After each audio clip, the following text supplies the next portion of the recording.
Hello and welcome to Poplaong RC. I'm Carl, this is Mark, and today, do you know what? It's time to do a little bit of reflection, isn't it, boss? Yeah, a little bit of reflection. So if you haven't watched our last video, have a look at it because we went to Hearts Nitro Model Club and we raced Nitros for the first time ever. Now, when I say race Nitros, we did racing, but I've never actually driven one. I've never actually driven one. So that was a complete first for us. Do you know what? It's not even as if it was our car that we built and we tested. No. That car was built by someone else and we literally just rocked up and had a go. Yeah. I mean, it was a good car. So the car we ran was the Team Associated RC8 B4, I think. I don't know much about them, but it was a good friend of ours, Dave. We raced with Dave. Dave is a very accomplished racer and also he can build a really good car. Yeah. So the car we call him the pit boss, don't we? He's our pit boss, yeah. He's our mate, he's our pit boss. So huge thanks to him straight away because I think he might watch this video. But I'm glad we had him because it's an expensive old game. Do you know what? You know, it's not just an expensive old game, it's quite a time-consuming game as well. That was a full day. That was like full on. I think the thing that struck me, when we got there, people were turning up with suitcases and bags and bottles of pink liquid and all kinds of stuff. I thought it was like a craze for Ribena or something. I was like, what's that? Yeah. But listen, when we got there, we were greeted by everybody. A really nice community, the off-road 1/8 Nitro cool guys. Yeah, they kind of, you know. They don't watch our channel though, do they? No, they don't. No, they might watch this now. I don't know. But Kev Talbot was there, as was Noah, and we were going to race with those guys, which we did. We pitted with them, and I think we qualified. Our qualifiers were with those guys as well. But Kev ran away with it, really, didn't Well, do you know what? We didn't mention it in the previous video much, but his pitman has got some credentials, hasn't he? Mike Cradock. Wowee. This guy is, by all accounts, he is like the European KYOSHO guru. He knows his way around a car. Apparently he's been to the last 18 World Championships. Wow. So anybody watching this, you know, who's into the 1/8 Nitro game are going to know exactly who the guy is, yeah? But needless to say, Kev's car was set up perfectly, wasn't it? And he's a good driver. Can't knock it. He's a good driver. He's done more of it than us. You know, they're my excuses, basically. Yes. You did need to make some excuses. So, what was your excuse for getting beaten by me, though? Yeah, well, you say beaten by me. I mean, that was just fluke, wasn't it? It weren't fluke. I was consistently better than you. Oh, yeah. I think you made less mistakes. I did make less mistakes. Yeah. Now, coming on to that mistake. You were driving Miss Daisy. That's what you did. I wasn't driving Miss Daisy. I was the first one to hit all the doubles. Your 1/10 car goes round so slow, man. It's like boring to watch. It's because I'm just learning the car. I'm going through the process a beginner should go through. Take your time. I'm going to call you slow is fast. Right, here you go. Next time we're at a track, anybody who comes up to him and calls him driving Miss Daisy gets a free sticker. How about that, driving Miss Daisy? That's your new nickname. I'm going to get you a T-shirt, mate. That's driving Mr. No Turbo Carl, because you don't run any turbo on your 1/10 buggy. I haven't got there yet. It's coming. No, in fairness, you drove better than me. Yeah, but what were you going to say? I was going to say might have something to do with my 2020 vision. Yeah, it might have. My laser eyes, because have you got 2020 vision then? Well, pretty much, yeah. Okay. I don't wear glasses. I went to the opticians, and they went, "Can you read that?" I went, "Yeah." And they went, all right then, off you go. Oh. So I left.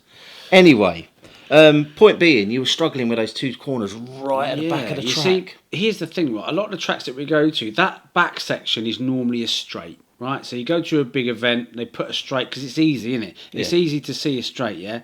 That's not a straight. The back section of that track is not a straight. It was probably the most technical part of the track. It was, yeah. So when you look at the track in this footage, right, it is actually as difficult as it looks. Sometimes when you watch YouTube videos and you see a track, you go, that looks really hard. And then you go there and you think, oh, it don't look that bad. Well, this one is hard. And actually, the guy that run it, what's his name? Is it Jim? I can't remember his name. Really nice guy. We were sort of chatting to him towards the end of the day, and he said, if you can actually get round this track, you can race anywhere. We did hear a few people saying that for 1/8 Nitro, we probably chose the hardest track in the UK to start out on. We say hardest track in the UK. I found it one of the most fun. It's got to be one of the most fun tracks, without surely. doubt. What was interesting, because obviously when we run indoors, sometimes they get out their little bit of wood and they call it the slippy, or you got carpet. Whereas there was dirt, there was clay, there was wooden bits on the floor, there was the tiled section, there was a tarmacy set. It was it was a multi-terrain surface. Do you know what? I truly take my hat off to some of the top boys going around there, and girls, whatever. But let me tell you, that watching those guys go around, having had a go, I was actually in awe with that. I was just like, wow, these guys. But then again, you know, the likes of Mike Cradock, how long has he been doing it, you say? Yeah, and I've had to think about it as well. We're chatting to the guys down there, and they said normally there's about 60 people there, and I think there was only about 33. So because the weather wasn't the best and it was a bit rainy, only the hardcore turned up. Really? So it would have been the more sort of the guys that are really into it that turn up on a rainy day. Right. Well, in that sense, we didn't do too badly. We certainly didn't come last, which was good, wasn't it? Because we went there with a car that was set up by Dave, and I know that Dave's not done a huge amount of setup with that car, especially at that track. So we were kind of winging it a little bit. Yeah, and tyres I think was the biggest issue that we had. Yeah. I know we changed up the tyres for the final, but the tyres that we had running throughout the day, they were super softs, but apparently you needed the ultra.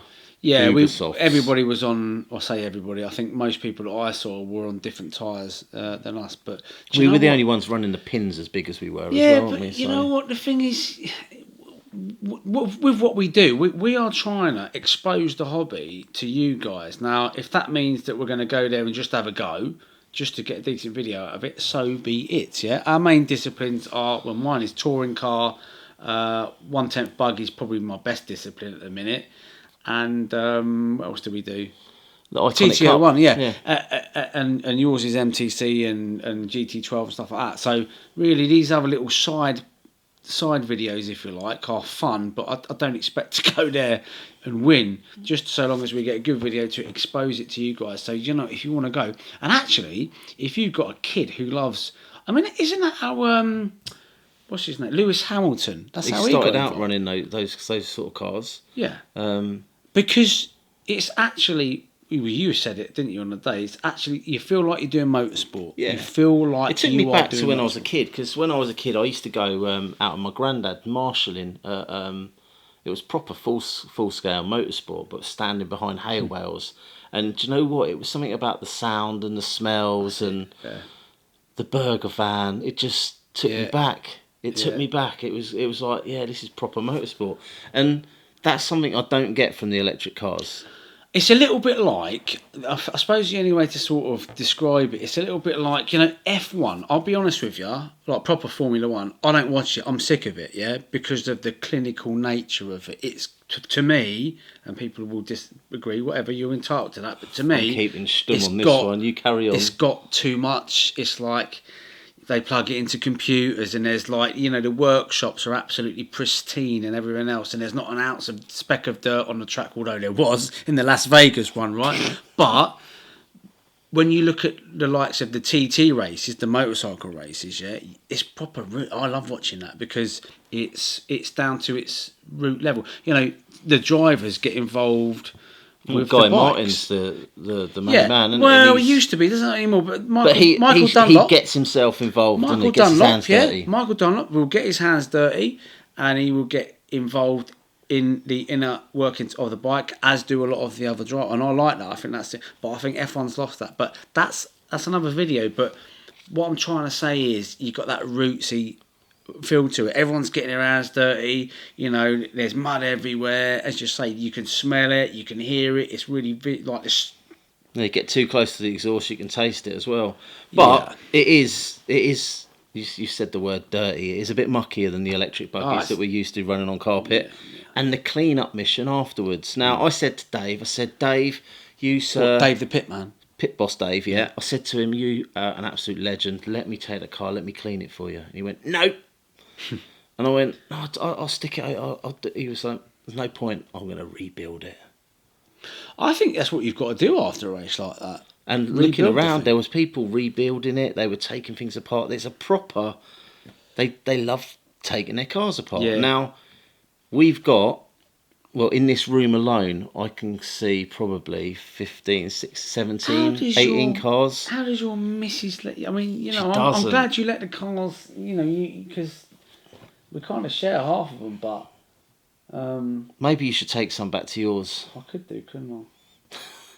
Yeah. Well, you know me, one in, one out policy. I'm crucified if I take them home. Anyway, the point I was making is we haven't got time to be taking all our cars around because we do spread ourselves thinly across all the disciplines. But the nitro scene, I think you'd have to make it your thing. I think that's one thing. Put some time to it. Yeah, I think that's one thing that, you know, if you wanted to get involved in go-karting, for example, and you just can't stretch. You'd to have the a budget. go-kart, wouldn't you? Yeah.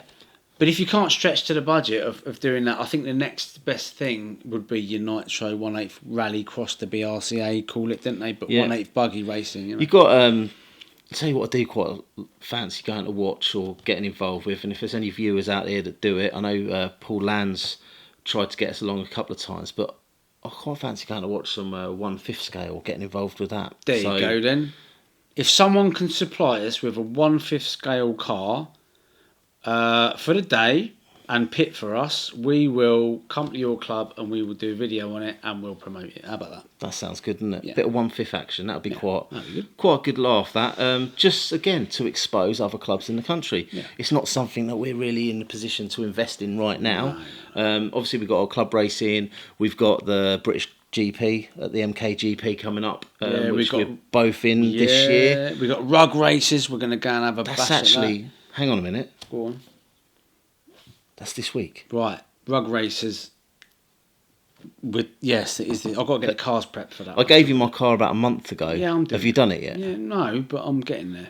I've given you a month. Yeah, well, you know, you can't rush. The thing, you can't rush perfection. You rushed your build and you blew a diff, didn't you? And then you got your shocks wrong and everything. Embarrassment. Driving Miss Daisy.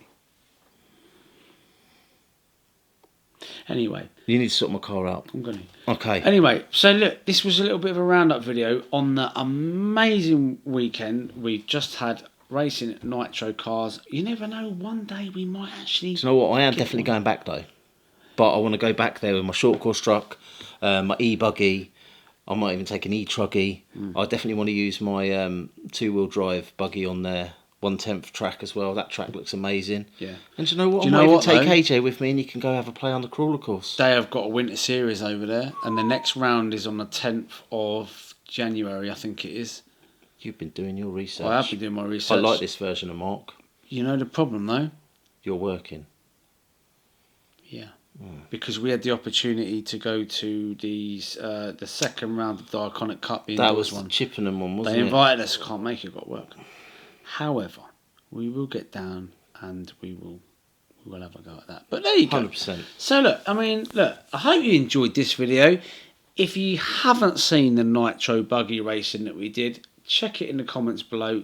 Have a little look at that. Share it far and wide. Let's blow this hobby far wider than it already is. Let's get everybody involved in this who likes RC racing. Yeah.